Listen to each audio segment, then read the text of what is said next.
I'll say this, whether I believe AI will replace jobs or not, guess what? It'll happen anyway. What role do you think AI would play in the future of work especially for Gen Z? Students are outpacing the teachers. So would you say the future of work is remote?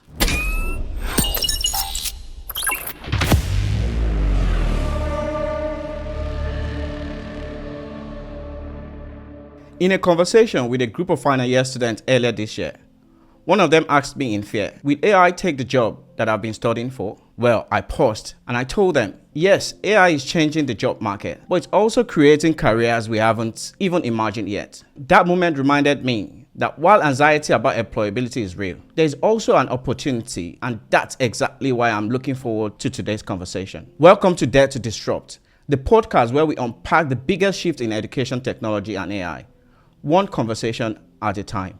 I'm Pitan. And today, we are deep diving into how AI is transforming careers, reshaping skills, and redefining what employability looks like in the 21st century. To help us unpack this, joined by me is Victor Sosanya, a leading voice at the intersection of education and the future of work. Rather than, reading all of your bio, your long list and everything, I would love for you to introduce yourself to our audience. Oh, thank you so much. And I don't have a long bio. So my name is Victor and I'm super delightful to be here. So thank you once again. And what I do is I deliver impactful messages as a keynote speaker. I spread great messages around how individuals can develop themselves, get themselves career ready, and also accelerate. And also I'm a corporate trainer. So my role entails going into organizations and helping them with their, I call it people problems, helping them develop their people, whatever that looks like for the organization, whether it's the human-centered skills is what we say, because with technology, there's an argument that humans are losing their touch to be human again. So I help with emotional intelligence, personal branding, communication, all the skills it takes for humans to relate with humans and therefore do their best work. Thank you very much.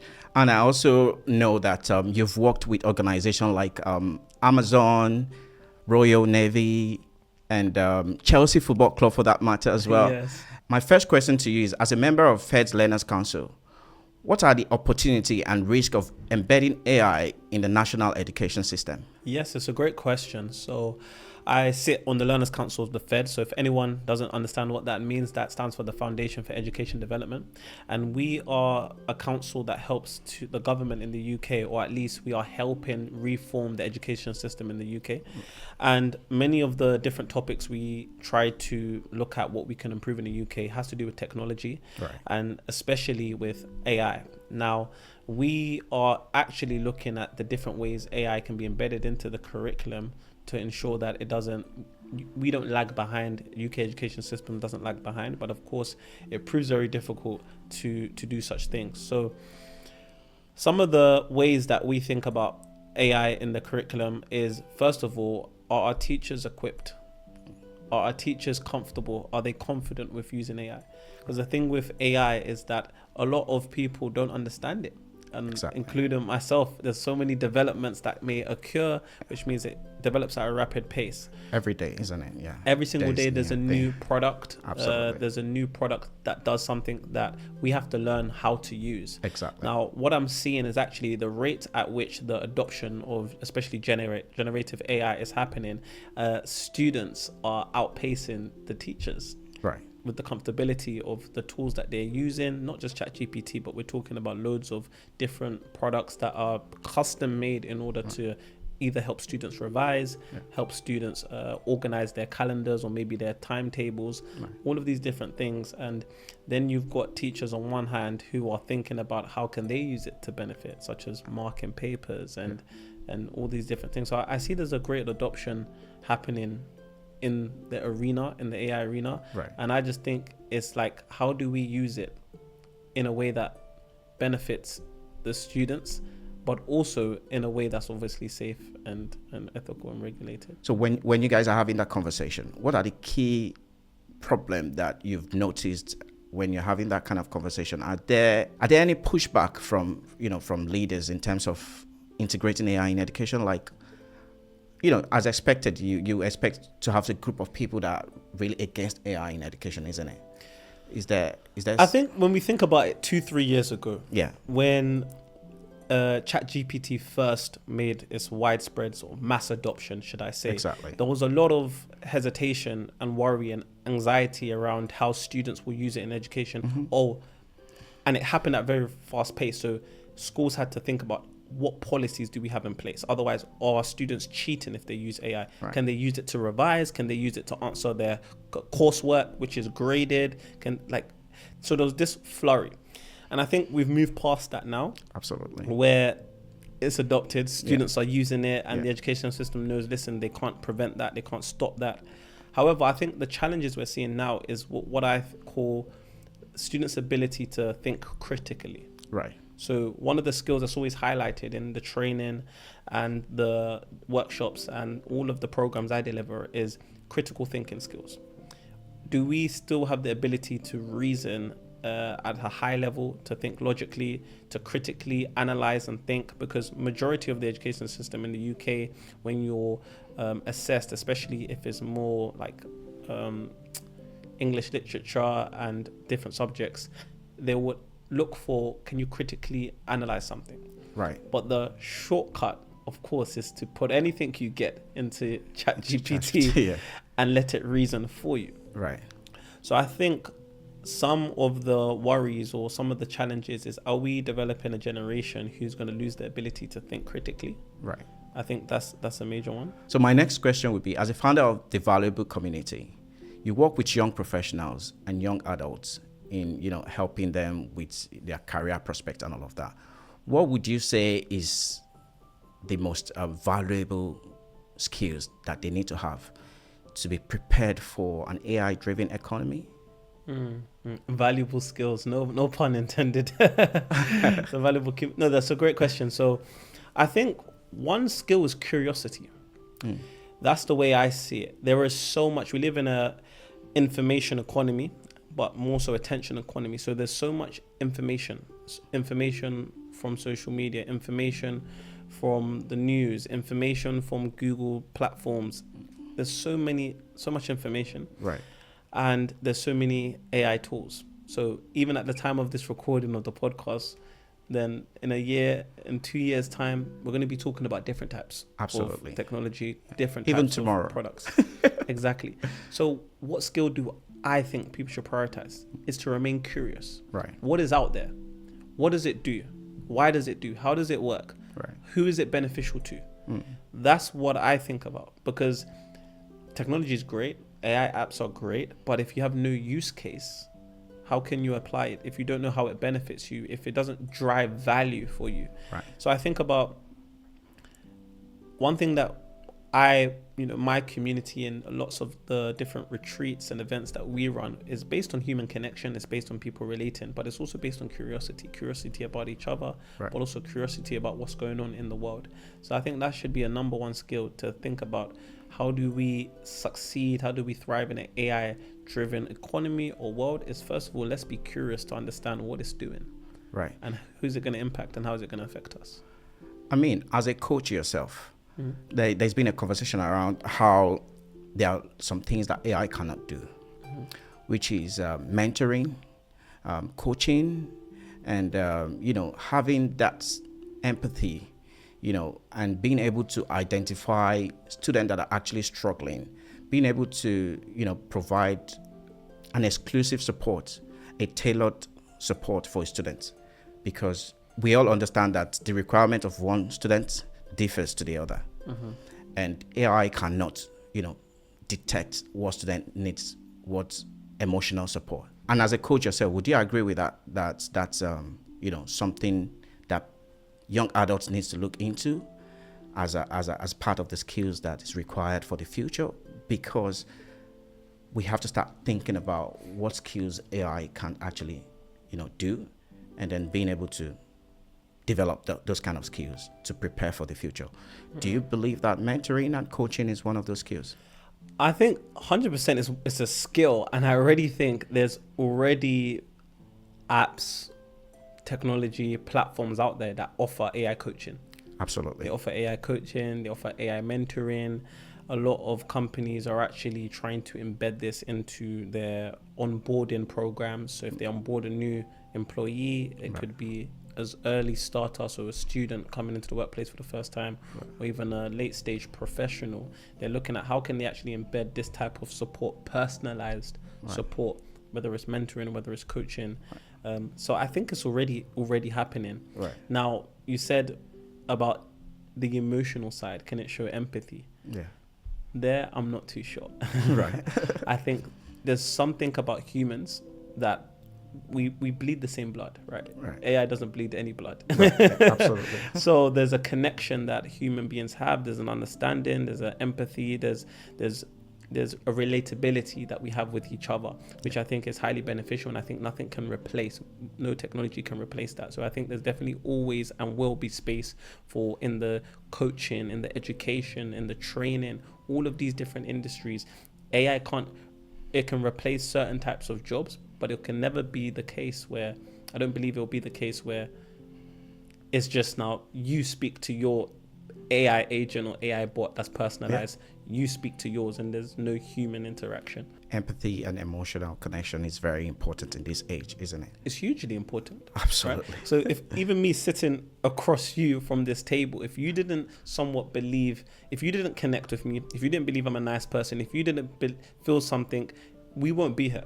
Absolutely. And that's how humans operate. We think about it is deeper than, how do I explain this? Is because I do lots of interactions, and when you do facilitation and you help people develop and you run workshops and you in the classroom, you actually realize that majority of the success of any training program that I've delivered, any workshop, any engagement actually comes off who's based in the room and whether they were keen and willing to learn, whether they were ready to share ideas, whether they felt safe. We're talking about safety. What about psychological safety? Whether they felt safe in the room to contribute ideas without being shamed, without being judged, without being misunderstood. Right. And if we're talking about learning and education, this is the type of environments you need, and this is the type of environments you need to create. Hence why we need to think about how much are we losing that touch if we are modernizing everything with technology and AI to a point where humans are not talking to humans again. You've actually organized workshops for different organizations,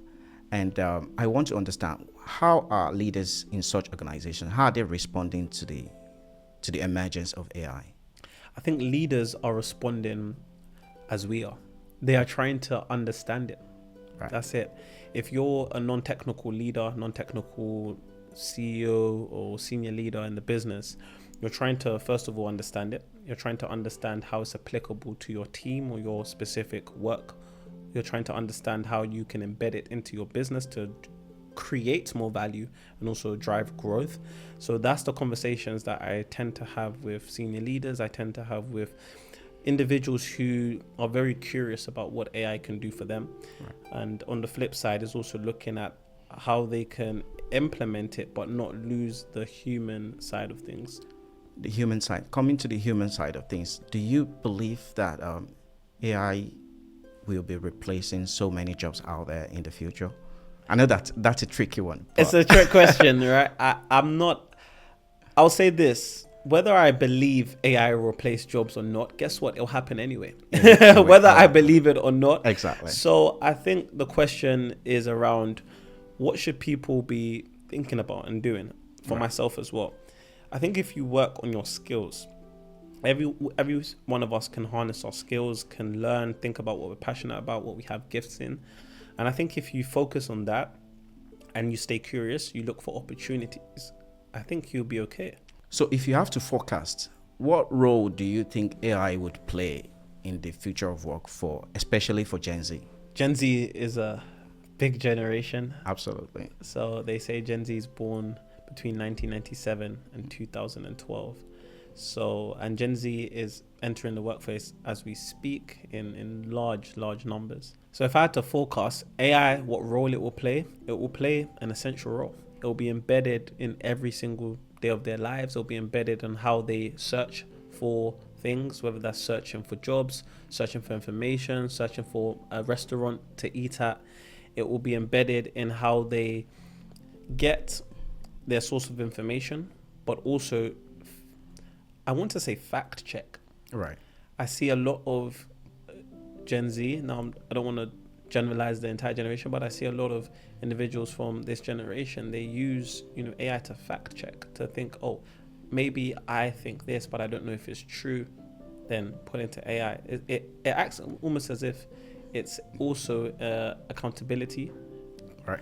I feel they'll start to use AI agents as accountability partners. They'll start to use AI agents as friends, depending on the industry that they're in, whether you're for entrepreneur or you're a working professional. I generally think it's just going to be a buddy every day. So in the context of workforce, how do you think we can then attract employees back to the office when they have all these gadget technologies that can do everything for them and they don't have to leave the comfort of their home? Well, the simple answer is they don't have to leave the comfort of their home, but they don't have the office at home. And I think after the aftermath of the pandemic, of course, that disrupted how the entire world chooses to work. Hybrid working, remote working. Now we see a lot of organizations returning to the office, encouraging their staff and their workforce to also return to the offices. We're seeing contracts being negotiated around maybe Friday at home, 4 days in the office and things like that. But if we're talking about Gen Z, if we're talking about the younger generation, now it depends on the cultural context, but I think it's exactly like you said, is how do you enhance the experience of being in the office versus from working from home? Now, if you view your job just as a list of tasks to do, and there's no benefit in coming into the office and the serendipity of just walking around, bumping into colleagues, talking, going for lunch, brainstorming. If you don't value any of those things, then of course you're not going to have much reason to come into the office. You're going to see that if you can do your tasks at home and it's fit for purpose, you may stay there. So I think, and again, it's nuanced. It depends on the type of lifestyle you have. It depends on your responsibilities, whether you are a parent, a caregiver, all these factors, how far you live from your work location. Right. So many different factors come into play here when we speak about what's happening, whether it's students returning to campus in terms of lectures, whether it's professionals returning into the workplace. Right. One thing's for sure is that obviously we're seeing lots of technology and AI making it more possible to work from anywhere at all.